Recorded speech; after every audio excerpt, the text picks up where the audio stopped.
Ady Barkan is co-director of the Fed Up campaign, an initiative of the Center for Popular Democracy.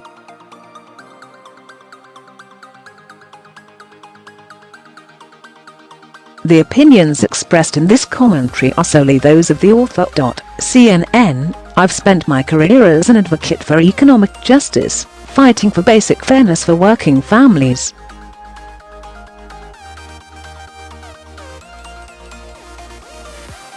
It wasn't until this past year that I began fighting for my own life. I never thought I'd be in this position.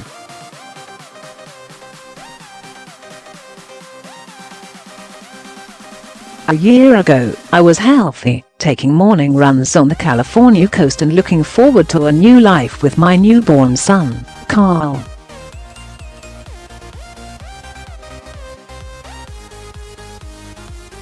Then I developed Alzheimer's or amyotrophic lateral sclerosis.It is a terrible brain disease with no cure and no good treatment.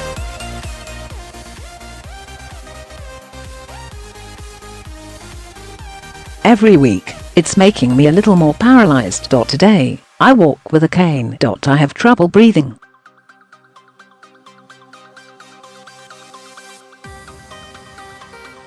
And I can't pick up Carl to kiss him. In the next few years, unless a miracle strikes, I will die, because I won't be able to breathe.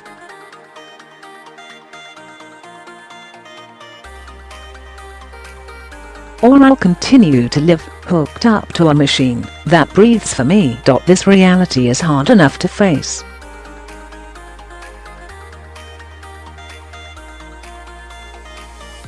It's only hard knowing the financial burden will fall on my family.If I survive. That machine will be paid for by Medicare disability insurance, costing hundreds of thousands of dollars annually.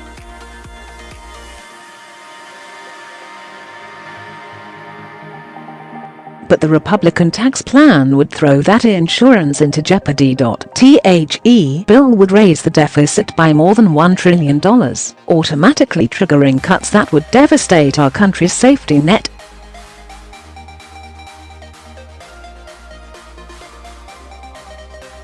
Both Medicaid and Medicare could be decimated, and House Speaker Paul Ryan has already indicated he would tackle cuts to those programs after the bill passes.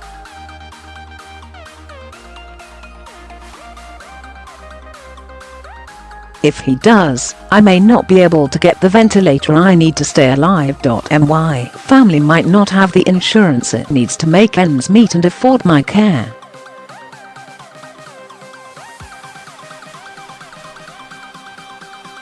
Fighting the bill at these last stages seems impossible. But I know that even the impossible can be overcome.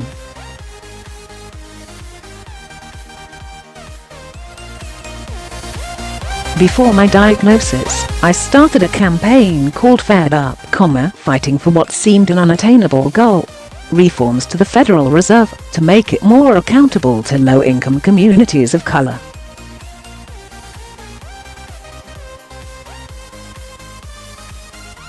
Just a few years later, we won a place for those communities at the same table as Fed leaders, where they heard first-hand stories of how monetary policy affected their lives.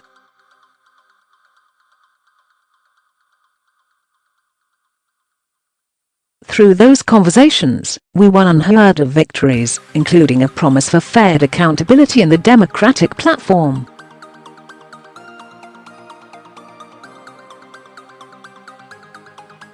Now, faced with the impossible once again, we have to rely on the same weapon, the only one we have left: the power of our voices.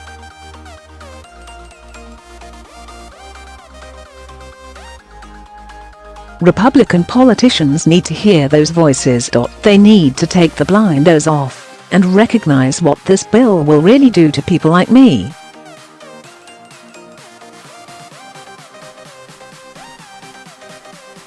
It will do none of what Flake or other Republicans say it will do. It raises taxes for tens of millions of Americans and, by nearly all independent estimates, explodes the deficit.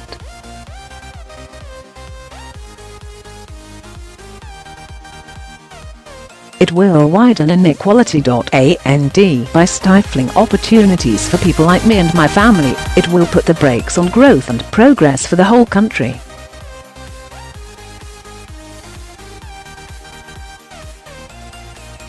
We still have time to defeat this catastrophe of a bill. We need to raise our voices even higher.